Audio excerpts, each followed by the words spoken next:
ፓርቲያችሁ ብልጽግና ለኢትዮጵያ ያለው እይታ የጠራ ነው።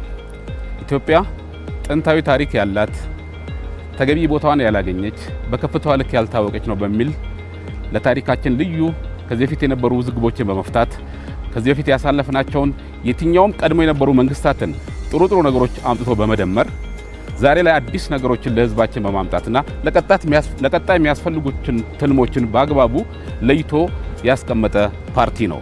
ፓርቲያችን የህዝባችን የረጅም ጊዜ ጥያቄ የሆኑት የዲሞክራሲ፣ የፍትሃዊነት፣ የአካታችነት ጥያቄ የወለደው ፓርቲ ነው። በኢትዮጵያ ታሪክ በመግቢያችን ላይ እንደገለጽ ነው ለመጀመሪያ ጊዜ የዳርና የመሃል አርብቶ አደርና አርሶ አደር ገጠርና ከተማው የእምነት ክፍፍልን በልዩነት በማየት እነዚህ ጉዳዮች አብረው በአንድነት በህብረ ብሔራዊነት ካልመጡ በስተቀር ኢትዮጵያ በአግባቡ መበልጸግ አትችልም በሚል የተመሰረተ ፓርቲ ነው። በኢትዮጵያ ታሪክ የመጀመሪያው ሁሉንም ኢትዮጵያዊ አካቶ የተመሰረተ ፓርቲ ነው። ስሪታችንም አካታችነት ነው። ዲሞክራሲ ህልውናችን ነው ብለን እናምናለን። ኢትዮጵያ በጣም ግዙፍ ሀገር ናት። የሁላችንም ሐሳብ ያስፈልጋታል ብለን እናምናለን።